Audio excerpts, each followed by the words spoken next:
Welcome to On the Record, where we bring you the voices that shape the fight for justice, equity, and democracy. I'm your host, Ebony McMorris, White House correspondent for American Urban Radio Networks. And today I am joined by, I feel like a regular with AURN, Mr. Damon Hewitt. He is the president and executive director of the Lawyers Committee for Civil Rights Under Law. And they are leading a groundbreaking lawsuit, Smith versus Trump, aimed at holding former President Donald Trump, let me just say President-elect Donald Trump, and groups like the Proud Boys accountable for their roles in the January 6th insurrection. We're going to talk about that, the impact of that, and a whole lot of other things that they are working on. But first, let me say, hey, happy 2025.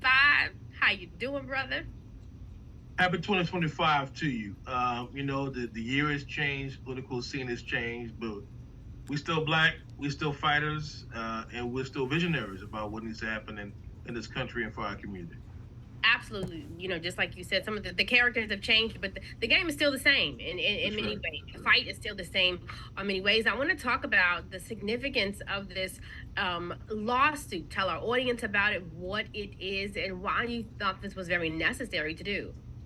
Well, this lawsuit emanates from one of the most disturbing days in modern history that harkens back to the kind of things that have happened in the past.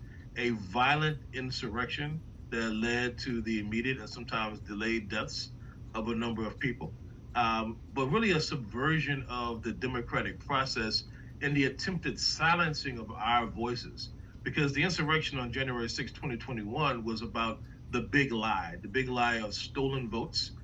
And the focus of the big lie was on places like Detroit, Atlanta, Milwaukee, Philadelphia. And what do they all have in common? They have large volumes of black and brown voters.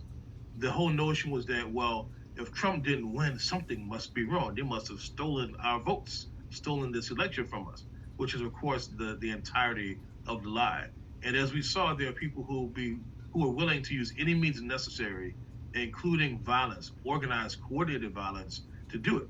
What we allege in our lawsuit, Smith v. Trump, which was actually filed on behalf of Capitol police officers, most of whom are black men in terms of our clients, who stood on the front lines that day defending life, liberty, property, but democracy itself. We've alleged a regular CO conspiracy, a conspiracy to violate civil rights, in violation of one of the oldest federal civil rights laws in the country called the Ku Klux Klan Act of 1871. And so that law prohibits conspiracies to violate civil rights, especially when you're interfering with official processes like the counting of votes in the democratic process. What kinds of damages are you seeking in this, and connect that to even the broader mission for what you all have going forward? Because we have, even before President Joe Biden, but even more so with this administration, talked about framing democracy, what it means. Does it need to be reshaped, and how we articulate that? Right. Let me respond to the second piece first. For us at the Lawyers Committee, we have a formula for what democracy means for our people. It means voice, so that we're meaningfully heard. It means opportunity, so we get a fair shot on a playing field that's certainly more level than happens today. But it also means power, a word we can't be afraid to talk about, and a concept we can't be afraid to really connect with. Voice, opportunity plus power equals what democracy means, the true promise of democracy. But in terms of this lawsuit, we feel that it was an effort to silence voices, to limit opportunity, and frankly, to snag and seize power inappropriately. And it was a failed coup attempt, essentially, but it doesn't mean we shouldn't send a message that they shouldn't have tried this in the first place. They must be held accountable.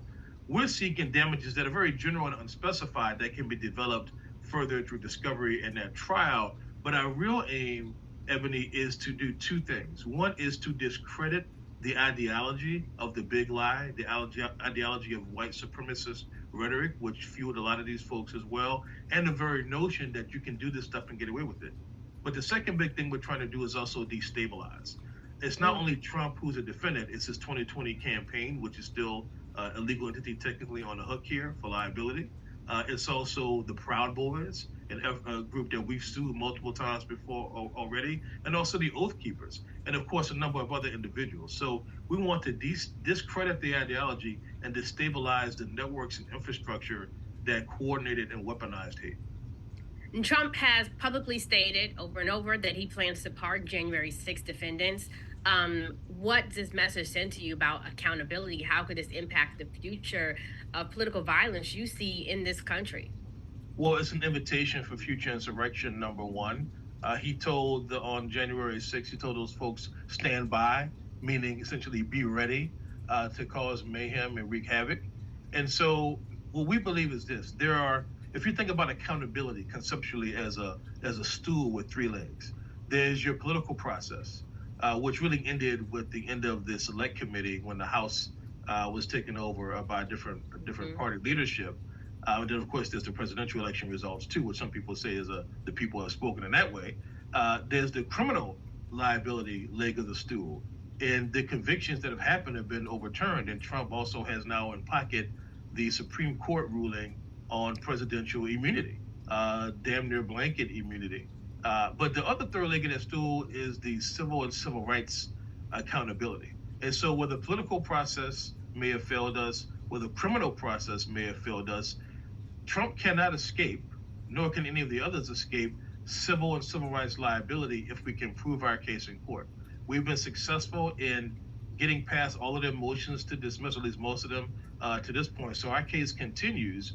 Trump continues to claim presidential immunity of various sorts, and we're briefing that issue in the federal district court right now. So our case could be one of the very first applications of that Supreme Court precedent, which really was meant for the criminal context, but now could be come to play in the civil context. So this is one of the last chances at meaningful accountability, and I think it makes our case more important than it ever was.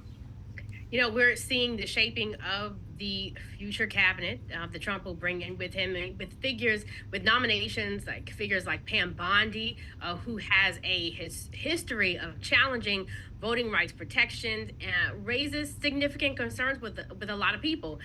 What do you see as the greatest threats to the legal system under this administration?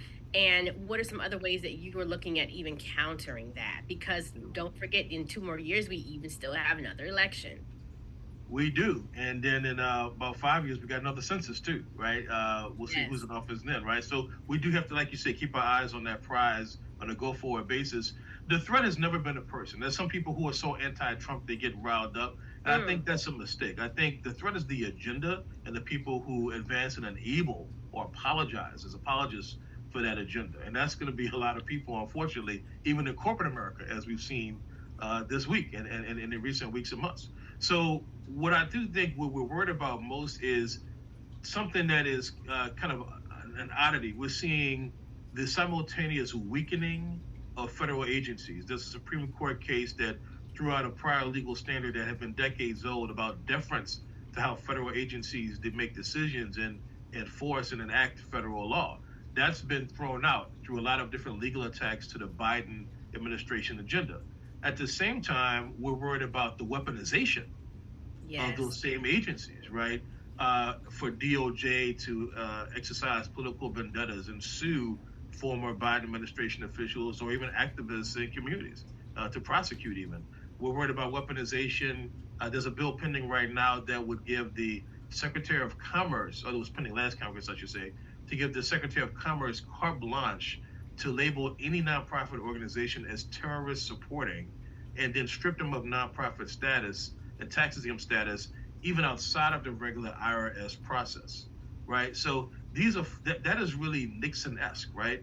That's what Richard Nixon did, weaponize the IRS to go after his actual enemies list, which is well documented. We're seeing a revival, sadly, of those same types of strategies, and they're really on the spectrum of authoritarianism. This is kind of how it starts. You convince people that the only way is your way, and then you take all the apparatus and hurt people who don't agree with you. Absolutely. Before we end, just 2 quick questions. One on DEI. No, I know that the organization has been a champion of diversity, equity, and inclusion in an era where the DEI efforts are under attack. Even when it comes to, I don't know why we're talking about DEI when it comes to the wildfires in California, but they are determined to weaponize everything and come after anything that has a black face on it or anything that goes against what their standard is. Well, look, I think that, I love that you said diversity, equity, and inclusion because it's important that we not just let people say, oh, I don't know about DEI. We have to Yes. force people to say, you're telling me you're against diversity, so you're for racial isolation. Mm. You're against equity, which means you favor inequity, right? You're against inclusion, which means you favor exclusion. Let people tell us to our face, force them to say it, not just what you're against, but what you're really for. That's what I Yeah. think we really have to be about the business of that. So whether it's Walmart or McDonald's or Lowe's, any of these corporations who have said they've dismantled DEI, Tractor Supply, tell us what your values really are. We can draw an inference. We're smart people, but force them to say it, and don't let them get away with small talk and euphemisms and politically expedient stuff. Lastly, just a few days left till the Biden administration is out. President-elect Trump gets sworn in on January 20th. I want to know where you're going to be, and then also what is it that you want to see in these past few final days? What you want to see the Biden administration do? We've seen some pardoning already. We saw what they did when it came to medical debt and credit reports. But what is on your wish list? Well, I'll call it a request, even a demand list that we have credited the Biden administration for its recent round of pardons, categorical pardons, but we call for more. And we have faith that there will be more, even with just about a week to go. We have really strong faith that that will happen because the demand is just too strong across our communities, our allied communities. I would say on January 20th, it also happens to be the observance of the birthday of Reverend Dr. Martin Luther King Jr., it's important that we reclaim the day and do it appropriately, not by getting into physical or verbal spats with the people who are here to celebrate Trump's second inauguration, but really to reclaim the day and re-ground ourselves in purpose and commitment for what we have to do, not just for the next 4 years, but for the next 40 years. Absolutely. Thank you so much, Damon Hewitt. You know, you are always welcomed at AURN, brother. I look forward to seeing you. I look forward to doing an interview in person with you. Yes. We got to sit down, so much to talk about, but honestly, I know it's a quick interview, but the roots that you all have run deep. The push that you all have is endless, day in and day out, and so your work does not go unnoticed. And your fight, we will absolutely shout it from the rooftops. So thank you very much. Thanks so much. We'll see you on the other side. Absolutely.